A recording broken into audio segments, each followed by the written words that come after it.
que en La Guajira, él habló del Cesar en ese momento, pero en La Guajira pasa lo mismo, en una exención que hay para las zonas de frontera en impuestos de combustibles, esa sola exención les marcaba 300.000 millones de pesos en el caso del departamento del Cesar. Yo tengo aquí certificada por la Contraloría General de la República, porque yo he venido, ustedes saben, montando una cantaleta sobre esto desde hace rato.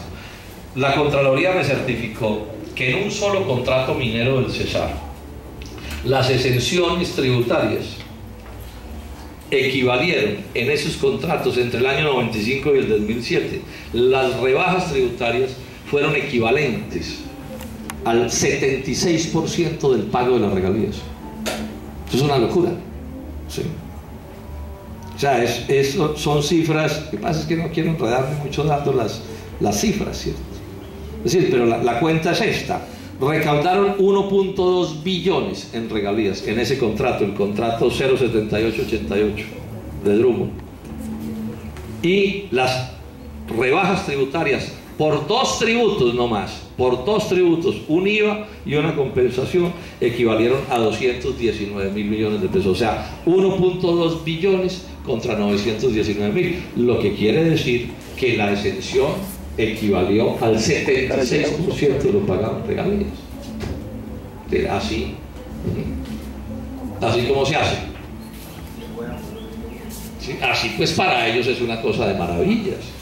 Pero entonces cuando uno ve que la regalía es muy pequeña y los impuestos son más pequeños todavía, al final lo que sucede es que les estamos regalando el recurso, ¿sí? Porque no alcanza lo que pagan para pagar los impuestos más la regalía. O sea, hay un regalo literal del recurso minero que nos pertenece. Porque entonces aquí también es importante además hacer una cosa que no he mencionado, que yo sé que es muy importante. Uno de los líos que tienen estos contratos cuando son así de malos es que la regalía empieza además a convertirse como en la plata con la cual se reparan los daños ambientales, que es el otro lío que tienen estos proyectos. Es decir, aquí hay todo un problema filosófico de concepción. Lo voy a plantear de esta manera. ¿Qué es la plata de la regalía? Hay más o menos dos ideas. Una idea es que la plata de la regalía es la plata para pagar los daños ambientales, para tapar el hueco, para desenfermar al que se enfermó por el negocio minero, lo que sea, ¿cierto? Y otros decimos que la plata de las regalías debe ser una plata aparte de todo, ¿cierto? Es decir, que en los costos de producción del proyecto tiene que estar la reparación de los daños ambientales, o si no, no estamos haciendo nada. Sí, lo voy a ilustrar de una manera que es muy gráfica. En Casanare, en estos días el gobernador prohibió que las tractomulas de los petróleos transitaran por las carreteras del departamento, porque le tenían destruidas las carreteras. Las carreteras estaban diseñadas, digamos, para camiones de 15 toneladas y estaban transitando tractomulas de 40 toneladas. Entonces la destrucción de las vías era espantosa y los campesinos se han salido a hacer paros y a armar todo tipo de reclamos porque no tenían cómo sacar sus productos. Entonces el gobernador decía: ¿yo qué saco con que me paguen unos pesos de regalías? Sí, la plata de las regalías me la tengo que estar arreglando las carreteras. Bueno, ese es parte del problema que tenemos. O sea, ¿quién paga los daños ambientales de estos proyectos? O sea, ¿quién le va a reponer a La Guajira algún día las tierras destruidas? Mira, algún día se acaba esa minería y esas tierras van a quedar sirviendo ¿para qué? El caso del Cesar es patético. Sí, el Cesar se está desertificando. ¿Quién paga ese daño? ¿O en qué cuenta está quedando ese daño?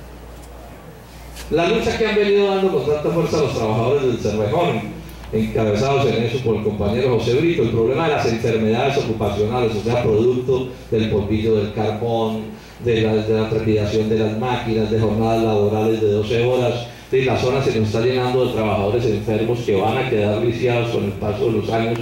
¿Eso quién lo paga?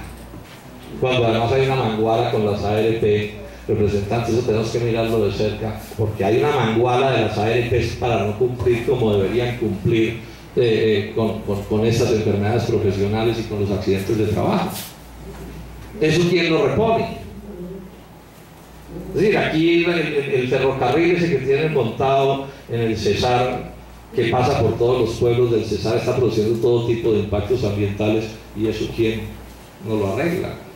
El polvillo del carbón en las playas de Santa Marta, deteriorando pues todo ese paisaje y todas esas posibilidades turísticas. ¿Qué pasa con eso? Sí, los contratos mineros están montados de una manera que son absurdas.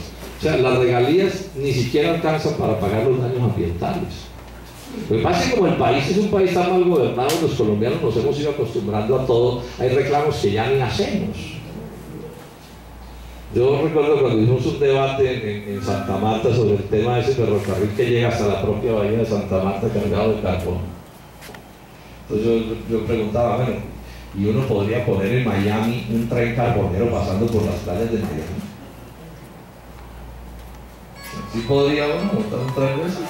O ahora estos otros místeres que intentaron poner ese proyecto en Bucaramanga de la Greystar, el proyecto minero, para sacar una minería de cielo abierto en las fuentes de agua del acueducto de Bucaramanga. Yo preguntaba si ese proyecto quedara en el acueducto de Ottawa o de Montreal en el Canadá, ¿dejarían poner ese proyecto? De ninguna manera. Parte del lío que tenemos con la operación de estas transnacionales es que ellos están pudiendo hacer aquí cosas que no pueden hacer en sus países de origen. Y el gobierno nacional, en vez de mirar hacia estos puntos y ver cómo vamos a arreglar el tema de las regalías, cómo vamos a hacer que las cosas funcionen un poco mejor y que estos tipos paguen lo que deberían pagar,